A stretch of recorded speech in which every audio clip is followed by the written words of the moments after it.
Salam alaikum. La vidéo d'aujourd'hui concerne les transformations spontanées dans les piles et production d'énergie. Alors, ces transformations spontanées d'électrons, eh bien, ça concerne les réactions d'oxydoréduction. On a déjà parlé, on a déjà vu en classe de première et au début de cette année ce que c'est un oxydant, ce que c'est un réducteur, un couple oxyde, etc. Bon, alors, après avoir entamé le chapitre des acides et des bases, on revient à nouveau aux réactions d'oxydoréduction. Alors, tout d'abord, on va parler de transfert spontané d'électrons direct. Alors, le montage expérimental qui permet de mettre en évidence ce transfert direct, il est constitué d'un récipient dans lequel on a placé deux solutions de même concentration, C1 égale CE 0,1 mol par litre. C'est une solution de sulfate de zinc, donc Zn2 plus SO4 de moins, et une solution de sulfate de cuivre. Bon, les deux solutions contiennent les deux ions Ce2 plus et Zn2 plus, qui sont les oxydants des couples Ce2 plus Cu, Zn2 plus Zn. Alors, on plonge dans ce récipient une lame en cuivre et une lame en zinc, c'est-à-dire on a face à face les deux couples Ce2 plus Cu, Zn2 plus Zn. Alors, on constate après une certaine durée les transformations suivantes. La coloration bleue due aux ions Ce2+, disparaît progressivement et en contrepartie, on constate que la plaque de cuivre reste intacte, inchangée, donc il présente toujours l'éclat métallique, mais la plaque de zinc, elle mincit un petit peu et la partie émergée se recouvre d'une couche fine, rougeâtre de cuivre. C'est-à-dire qu'il y a eu réaction chimique au niveau justement de cet électron. Eh bien, ces transformations qui ont eu lieu se traduisent par la réaction entre les deux couples. Alors, le dépôt de Ce2+, eh bien, ne peut être expliqué que par la demi-équation Ce2+, capte deux électrons et se transforme en métal cuivre qui se dépose sur la partie immergée de la plaque de zinc. En contrepartie, le zinc métallique, eh bien, chaque atome perd deux électrons et se transforme en ion Zn2+. Le bilan de cette transformation, c'est Ce2+, plus Zn donne Cu plus Zn2+. Alors vous pouvez constater à travers ce bilan qu'il y a eu transfert d'électrons du métal zinc aux ions Ce2+. Donc c'est une réaction d'oxydoréduction. Réduction des Ce2+, oxydation des Zn. Alors ce transfert, il a eu lieu directement, c'est-à-dire aucun intermédiaire entre les deux, donc de façon spontanée et directe. Si on calcule le QR initial de cette transformation, eh bien d'après ce qu'on a vu dans les cours précédents, c'est la concentration des ions Zn2+, initiale divisée par la concentration des ions Ce2+, initiale. Rappelez-vous que les métaux S solides ne participent pas, ne rentrent pas dans l'expression de QR. Alors, c'est égal, ils ont même concentration, C1 sur C2, c'est égal à 1. Cette transformation, à l'équilibre, il a une constante K, c'est la constante d'équilibre, il vaut 1,9, 10 à la puissance 37. Alors, vous pouvez constater que le QR initial est très très petit, donc il est inférieur à K. Et d'après le critère d'évolution des systèmes chimiques, lorsque le QR initial est plus petit que la constante d'équilibre, eh bien, le système évolue dans le sens direct. Ce qui est en accord avec ce qu'on a observé expérimentalement. Donc, conclusion, lorsque les espèces chimiques de deux couples oxydes se trouvent dans un mélange, le transfert spontané d'électrons du réducteur d'un couple à l'oxydant de l'autre couple, eh bien, elle se fait de façon directe. Maintenant, on va séparer les deux couples et on va essayer de réaliser un transfert indirect. Donc, transfert d'électrons indirect. C'est la position, c'est le paragraphe 2. Le montage expérimental, eh bien, c'est celui-là. on va séparer les deux solutions. On va mettre chaque solution dans un récipient propre à elle. Donc à droite, on a mis la solution de sulfate de cuivre dans un bécher. Dans un autre bécher, on a placé la solution de sulfate de zinc. Concentration C1, C2. Ensuite, on a plongé dans la solution de sulfate de cuivre le métal cuivre, donc une plaque métallique, plaque de cuivre, et une plaque de zinc dans la solution de sulfate de zinc. On a relié les deux solutions par ce qu'on appelle un pont salin. Bien, c'est un tube en forme de U dans lequel on a placé une solution électrolytique de nitrate d'ammonium gélifié pour qu'il ne puisse pas couler dans les solutions donc gélifiées. Et on a relié les deux électrodes par un ampèremètre et un résistor, un interrupteur qui permet donc d'ouvrir et de fermer le circuit à volonté. Alors, lorsqu'on ferme le circuit K, lorsqu'on ferme l'interrupteur K, eh bien, on observe la déviation d'un ampèremètre qui indique donc le passage d'un courant électrique. Et on sait en électricité que le passage d'un courant électrique eh bien, se manifeste par la migration d'électrons. Alors, connaissant le sens du courant, eh bien, on peut déterminer le sens des électrons. Eh bien, le sens des électrons, il est celui-ci. C'est-à-dire, il y a passage du courant électrique qui sort de l'électrode de cuivre et qui rentre dans l'électrode de zinc. En contrepartie, il y a migration d'électrons en sens inverse. Bon, alors, l'électrode de cuivre, du moment que le courant sort de cette électrode, eh bien, il va jouer le rôle du pôle plus. C'est-à-dire comme si ce montage joue le rôle d'un générateur. Alors, en effet, c'est l'idée géniale de l'onde. Puisque entre deux couples oxydes, il peut y avoir transfert d'électrons s'ils sont mis face à face, spontanément, eh bien, pourquoi ne pas exploiter ce phénomène spontané pour justement créer de l'énergie ou transformer de l'énergie chimique en énergie électrique. C'est l'idée géniale qu'a eu un physicien britannique, Jean-Frédéric Daniel, le premier inventeur de la pile Daniel. Donc ce montage, eh bien, il constitue ce qu'on appelle la pile Daniel. Une pile Daniel, eh bien, elle est constituée de deux compartiments. Dans chaque compartiment, il y a un couple oxyde. Si on établit un circuit électrique fermé, eh bien, on peut assister à l'exploitation de l'énergie chimique et la transformer en énergie électrique. C'est pourquoi transformation spontanée dans les piles et production d'énergie. Alors, l'expérience montre que au niveau de chaque électrode, il se passe ces deux transformations qu'on a constatées dans le cas de rencontre directe entre les deux couples. Alors l'électrode plus, ça s'appelle la cathode. Donc au niveau de la cathode, c'est le pôle plus, eh bien, la transformation qui va y avoir lieu, c'est les ions Cu2+ vont se déposer sur l'électrode de cuivre.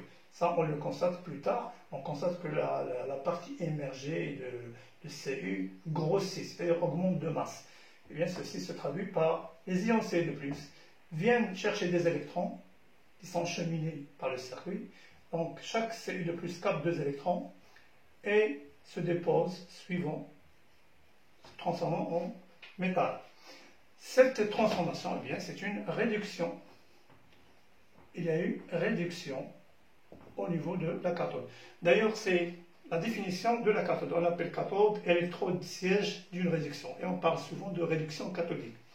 Au niveau de l'anode, c'est-à-dire l'autre électrode, au niveau de l'anode, c'est l'électrode moins, eh bien, on constate que l'électrode de zinc mincit progressivement, c'est-à-dire il perd la masse, il perd une partie de sa masse, eh bien, il va y avoir transformation du métal zinc en ion Zn de plus, après avoir perdu 2 électrons.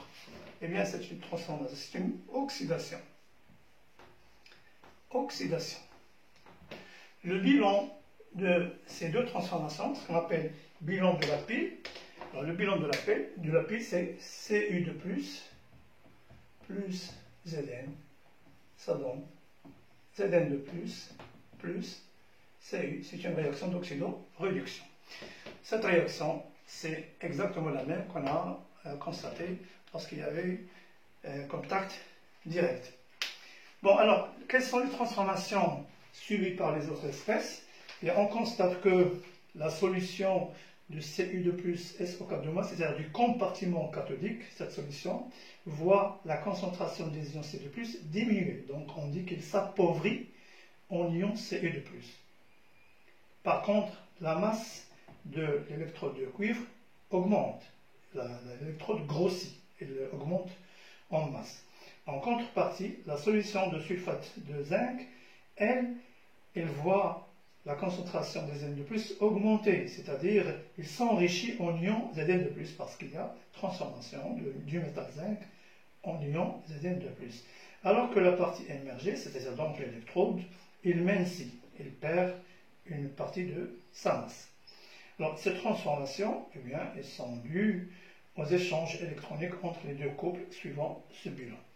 L'interprétation, elle est la même que tout à l'heure. Si on calcule QR initial, eh bien, connaissant les concentrations, on peut calculer ce QR initial et en le comparant avec K, qui est d'ailleurs très grand, eh bien, le système évolue dans le sens direct, ce qui est en accord avec les observations expérimentales. Conclusion.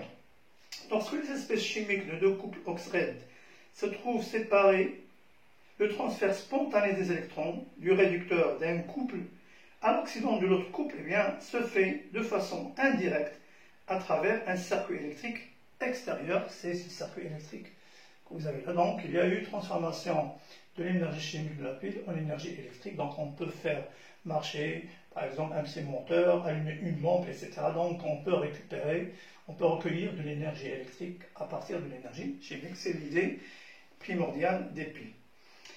Donc, ça, c'était la première idée des piles. Alors, donc, de façon générale, on peut changer les couples oxrèdes, eh bien, on peut inventer d'autres piles, on peut construire d'autres piles. Donc, de façon générale, une pile, elle est constituée de quoi? C'est un générateur du courant électrique qui est constitué par deux compartiments, ce qu'on appelle deux demi-piles. Chaque demi-pile, eh bien, elle est constituée d'un couple oxrède. Donc, un couple oxrède M1, N1 plus M1, c'est-à-dire métal, ion métallique correspondant, et un couple oxrède N2 plus M2.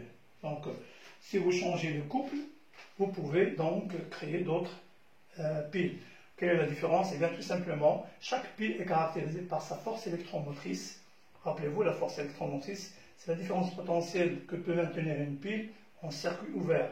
Donc, c'est le potentiel de la plaque positive. Donc, ici, pour le cas de notre pile Daniel, Cu de plus, Cu, moins le potentiel du couple Zn de plus, Zn.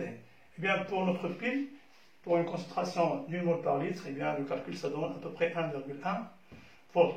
Pour les autres piles, ça peut donner des valeurs plus grandes ou moins grandes, suivant l'emplacement du couple dans la classification des couples par force croissante et décroissante des espèces. Bon, alors, ce schéma, c'est ce qu'on appelle le schéma d'une pile. Il y a ce qu'on appelle le schéma conventionnel. Le schéma conventionnel d'une pile, souvent c'est demandé dans les exercices. Schéma conventionnel d'une pile. Bien, c'est très simple. Qu'est-ce qu'on fait dans le cas général? L'électrode qui joue le rôle du pôle moins, on la place à gauche. Donc M1, par exemple, c'est là. C'est le moins. Ensuite, son partenaire, c'est l'ion M1, N1+. Ensuite, le pont salin, le pont électrolytique. Ensuite, l'autre ion, Mn2+. Et enfin, le métal M2 et le signe de l'électrode. Dans le cas de notre pile, cas de la pile Daniel, cas de la pile Daniel, eh bien, Daniel sans E, eh bien, la représentation conventionnelle, c'est ici, c'est le Zn, ensuite le Zn de plus, l'ion zinc, le pont salin, les ions Ce de plus, le cuivre, le métal, l'électrode et le poids plus. Voilà, donc si on vous demande de donner la représentation schématique de la pile, eh bien vous donnez ceci. Oui. Alors pour le pont salin, souvent on vous demande quel est le rôle du pont salin. Le pont salin, il permet de fermer le circuit, donc assurer, il y a deux rôles. Le premier rôle, c'est assurer le passage du courant électrique. Sinon, s'il n'y a pas de pont, on ne peut pas assister à un passage d'un courant électrique. Donc, il permet de fermer le circuit et par la suite assurer le passage du courant électrique. Ça, d'une part. D'autre part, ça permet de garder des solutions neutres. Parce qu'au départ, il y avait autant d'ions Ce2+ que SO4 dans le compartiment cathodique et autant d'ions Zn2+ et SO4 dans le compartiment anodique au départ. Mais à fur et à mesure que la pile fonctionne, eh bien, on assiste ici à la diminution des ions Ce2+, alors que les ions SO4 du moment que ça ne réagit pas, ça reste constante. Donc, il y a un déséquilibre de charge. Alors, pour garder l'équilibre, eh bien, il faut un appel d'ions positifs. C'est pourquoi le pont salin, eh bien, il va fournir, qu'est-ce qu'il va fournir? Des ions NH4+, qui vont se déplacer dans ce sens. Donc les cations se déplacent vers le compartiment cathodique. De l'autre côté, les ions Zn2+ augmentent parce qu'il y a transformation du métal Zn en Zn2+. C'est-à-dire, encore une fois, il y a un déséquilibre, mais cette fois-ci, c'est les ions positifs qui l'emportent sur les ions négatifs. Eh bien, il faut qu'il y ait un appel d'ions négatifs. Eh bien, ce sont les ions NO3- qui vont migrer donc vers le compartiment anodique. Donc, de façon générale, lorsque la pile fonctionne, les anions du pont salin migrent vers l'anode, les cations migrent vers la cathode. Ça, c'est de façon générale. Ensuite, alors, pour l'étude quantitative, oui, c'est ce qui reste. Pour l'étude quantitative, on va passer à grand 2. Alors, je vais dégager un petit peu ce tableau. Pour étudier quantitativement, c'est ce qui intéresse les élèves en général, c'est les calculs, parce qu'on vous demande dans les exercices, bon, mis à part écrire les équations au niveau de chaque électrode, écrire l'équation bilan, déterminer le sens d'évolution spontanée du système, quel est le rôle du pont salin. On peut vous demander par la suite calculer la masse d'une électrode, donc soit qu'elle diminue ou elle augmente, ou calculer la concentration à la fin. Donc ça serait deuxième partie, étude quantitative de la pile. Grand 2, étude quantitative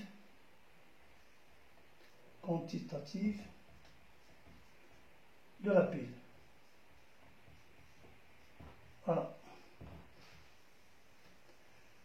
Alors je vais traiter deux cas de piles différentes. Comme ça, on peut par la suite traiter n'importe quelle pile si on sait traiter ces deux piles. Alors je vais prendre la pile argent-cuivre.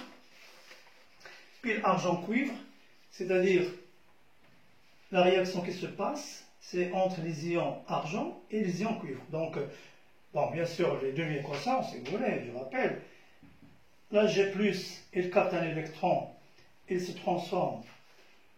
Bon, on peut l'écrire, comme ça, pour la pile, pile AgCu. Alors, cette pile, il est constitué de deux couples. Le couple Ag plus Ag et le couple Cu de plus Cu. Bon, l'étude de cette pile a montré que ce sont les ions Ag+ qui jouent le rôle d'oxydant. Donc, au niveau de la cathode, à la cathode, c'est une réduction. Réduction de quoi? Les ions Ag+. Donc, Ag+ capte un électron, se transforme en Ag. Alors que au niveau de l'anode, à l'anode, de l'anode, eh bien, il va y avoir une oxydation du métal cuivre qui se transforme, donc le métal cuivre se transforme en ion cuivre 2 en perdant 2 électrons. Alors, le bilan de cette réaction, il faut toujours veiller à ce que le nombre d'électrons échangés soit le même. On constate que la première consomme un seul électron, alors que la deuxième fournit 2. Donc, il faut multiplier par 2. Bien, l'équation devient 2Ag+, les électrons ne figurent pas dans le bilan, plus Cu, ça donne 2Ag plus Cu2+. Eh bien, c'est ça. 2Ag+, plus Cu, donc 2Ag plus Cu2+. Si je considère une autre pile, la pile, on va prendre cette fois-ci pile cuivre-aluminium. Donc le cuivre il va jouer le rôle de la cathode et l'aluminium l'anode. Alors au niveau de l'anode, au niveau de la cathode, oui, commençons. Le couple qui va réagir à la cathode, c'est cette fois-ci Cu2+. Alors remarque que ici Cu il a agi à l'anode et Ag+ à la cathode. Là c'est l'inverse, c'est bien tout simplement pas, ça dépend de la force des couples. Donc Cu2+, c'est à la cathode. À la cathode. Il va y avoir réduction. Réduction de quoi? Eh bien des ions Cu2+. Chaque Cu2+ va capter 2 électrons pour donner le métal cuivre. L'autre couple, c'est Al, 3 plus Al, eh bien il va réagir à l'anode. Au niveau de l'anode, il y a eu oxydation. Oxydation de quoi? Eh bien, du métal aluminium qui va se transformer en ion aluminium en cédant 3 électrons. Le bilan de cette transformation, encore une fois, il faut veiller à ce que le nombre d'électrons échangés soit le même. La première consomme 2 électrons, la deuxième fournit 3. Bien, le ppm c'est 2, 3 c'est 6. Donc là, il faut multiplier par 3 et là par 2. Et l'équation du bilan devient 3Cu2+, 3Cu2+, plus 2Al, ça donne 3Cu plus 2Al, 3+. Voilà, donc pour cette pile, c'est-à-dire vous aurez ceci. Voilà. Alors j'ai dressé un petit tableau comme ça pour simplifier un peu, pour gagner un peu de temps. Bon, alors, qu'est-ce qu'il faut savoir? Rappelez-vous, pour les tableaux d'avancement, il y a d'autres réactions qu'on a étudiées durant l'année. Il y a toujours à l'état initial, il n'y a que les produits, que les réactifs qu'on connaît, les quantités de matière. C'est-à-dire, dans le tableau, il y a la quantité de matière initiale des réactifs, mais les produits, 0, 0. Oui, mais pour ici, la pile, les 4 constituants, c'est-à-dire les réactifs et les produits, en même temps coexistent. Donc il y a les 4, la première ligne, elle est remplie, les 4 cases sont remplies. Donc à t égale 0, N initial d'argent, ion argent, N initial de cuivre, N initial d'argent, N initial Cu2+. Autrement dit, on peut vous donner la concentration des ions argent, donc N initial, ça serait CV, c'est-à-dire C1V1. On peut vous donner la masse de la plaque, donc ça serait masse sur masse molaire. Également la masse de la plaque d'argent, bon, N initial, ça sera masse argent sur masse molaire. Et la concentration des ions C2+, donc N initial, ce serait concentration fois V. Et on ajoute ici une colonne pour mentionner la quantité de matière des électrons échangés lorsque la pile fonctionne. Bien, au départ, lorsqu'on vient de monter la pile, rien ne passe, c'est-à-dire les électrons ne sont pas encore mis en œuvre, donc c'est 0. Mais lorsque la pile commence à fonctionner, à une date donnée de fonctionnement, bien, la quantité de matière initiale argent AGT plus moins 2x, ici moins x, vu les coefficients. Là, c'est plus 2x plus x, en respectant les coefficients. La quantité de matière des électrons qui ont circulé à cette date, c'est 2x. Ici, bon, la même chose pour la première ligne. 0 pour la quantité de matière des électrons, mais à une date donnée, moins 3x moins 2x, plus 3x plus 2x. Le ppmc de 2 et 3, c'est 6. Donc la quantité de matière des électrons qui est circulée, c'est 6x. Ça, c'est très intéressant. Pourquoi? Bien, tout simplement parce que le point de départ des calculs, c'est les électrons. On va poser la quantité de matière à une date donnée t de fonctionnement des électrons, eh bien, est égal à 2x. Ça, c'est le premier point de départ. Là, la quantité de matière des électrons à une date donnée, c'est égal à 6x. Ça, d'une part. D'autre part, vous vous rappelez, on sait que la quantité de matière des charges, eh bien, des espèces ou des particules chargées, c'est égal à la quantité d'électricité transportée sur la quantité d'électricité transportée par une mole des électrons. Je rappelle que une mole d'électrons, s'il se déplace, eh bien, une mole, elle contient combien? Elle contient la constante d'Avogadro, 6,02, 10 à la puissance 23 électrons. Eh bien, chaque électron, il porte la charge élémentaire. Donc, la charge transportée par une mole d'électrons, ça serait Na fois la charge de chaque particule. C'est 6,02, 10 à la puissance 23, multiplié par la charge élémentaire, 1, 6, 10 à la puissance moins 19, eh bien, ça donne 96 500 à peu près, 350. Donc, souvent, on prend 500. Ça serait coulomb par mole. Bien, c'est la quantité d'électricité transportée par une mole d'électrons. Eh bien, cette quantité, on peut l'appeler charge molaire. C'est la quantité d'électricité transportée par une mole d'électrons. Alors, on la pose égale, c'est une constante, on l'appelle le Faraday, et on la note 1F. C'est toujours donné dans les exercices.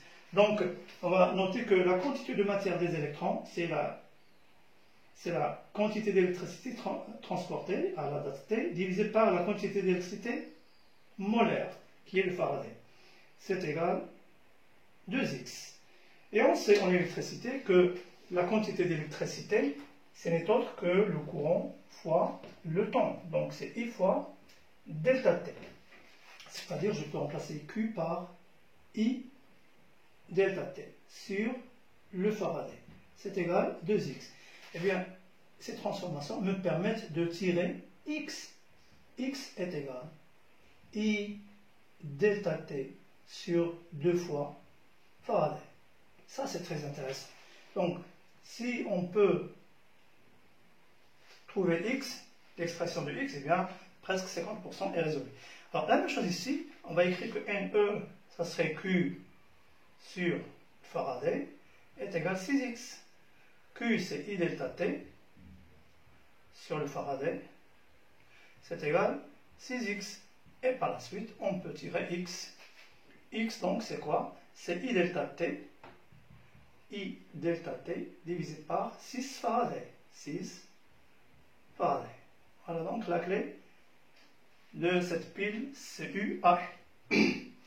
Alors ensuite, qu'est-ce qu'on peut vous demander à la suite? On peut vous demander soit calculer la masse, la diminution, parce qu'il y a des espèces qui diminuent, d'autres qui augmentent.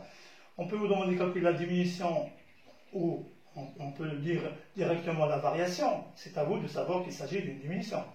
On peut vous demander de calculer la variation de la masse de Cu, la variation de la concentration des ions Ag+, ou celle de Hg et Cu+, également pour l'eau.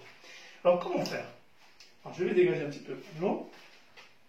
Du moment que ça, on l'a, je vais les placer en haut, et pour, par la suite, pouvoir écrire la suite Donc reprenons nos tableaux pour ce tableau, voilà, et l'autre. Et on va donc développer ce qu'on doit faire face à ces situations. Bon, alors si on vous demande de calculer, par exemple ici, la masse de l'argent formé, bien qu'est-ce qu'on va écrire? Que la quantité de matière d'argent formée à une date T, eh bien d'après ici c'est égal à 2x.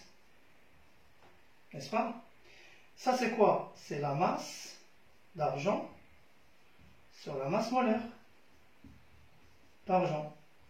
C'est égal à 2x.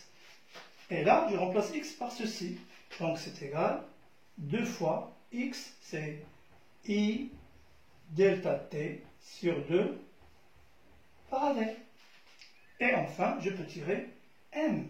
Donc la quantité, la masse d'argent formée, c'est égal à 2 avec le 2 s'en va, I delta T divisé par, alors fois la masse molaire, je laisse la masse molaire à la fin, divisé par le Faraday, que multiplie la masse molaire de l'argent. Voilà. Donc ça, c'est calculer la masse d'argent déposé. Si on vous demande de calculer la variation de la masse, eh bien ça serait delta M, et ça serait positif, donc c'est la même chose. Bon. Ici, la même chose. Si par exemple on veut calculer la masse du cuivre formé, eh bien le point de départ c'est la quantité de matière de Cu, bien c'est égal 3x. La quantité de matière c'est la masse de Cu sur la masse molaire, c'est égal 3. X, c'est ce qu'on a tiré, c'est I delta T divisé par 6 Faraday. Eh bien, on simplifie par 3 et je peux tirer donc la masse de Cu formée. Ça serait I delta T sur donc 2 Faraday, simplifié par 3, que multiplie la masse molaire du cuivre. Voilà donc l'expression qui permet de donner la masse ou l'augmentation de masse de l'électrode cuivre. On peut demander, par exemple, la concentration. Alors, pour la concentration, alors je vais marquer ceci quelque part. X, c'est égal I delta T sur 6 Faraday. Donc, c'est la clé. Et là, ici, je marque. Donc, X, c'est égal I delta T sur 2 Faraday. C'est la clé de cette clé. Bon, alors, si on vous demande de calculer la variation de la concentration de l'un des ions de la solution. Alors, par exemple, ici, si on vous demande de calculer la variation de la concentration des ions Cu2+, bien, de la même façon, on peut écrire que Cu, la quantité de matière des ions Cu2+, qui apparaît, c'est égal X divisé par le volume, quantité de matière sur le volume, c'est la concentration. Donc c'est égal, X c'est I delta T sur 2 fois Faraday. Si vous divisez par le volume, la quantité de matière de Cu2+, divisé par le volume, eh bien ça serait I delta T de Faraday fois V. Quantité de matière sur le volume, eh bien c'est la concentration des ions Cu2+. C'est égal I delta T sur 2 Faraday fois V. Voilà. Si on vous demande la variation, bien ça serait delta et ça serait positif. Pour l'autre, ça serait delta et ça serait négatif. Bon. De la même façon, ici, pour les ions Al3+, bien, il suffit d'exprimer la quantité de matière des ions Al3+, qui apparaît. C'est égal, d'après le tableau, c'est 2x. Là, bon, 2x, on sait que x, c'est ceci. Donc ça serait 2 fois I delta T sur 6 Faraday. Eh bien, ça serait I delta T sur 3 Faraday.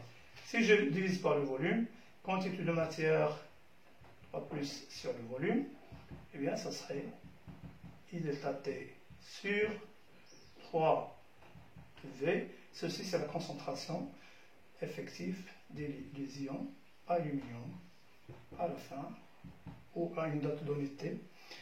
C'est I delta T sur 3 Faraday fois delta T. Voilà.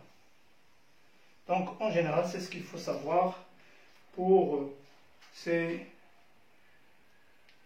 types de piles. C'est bon. Merci de votre attention et à la prochaine.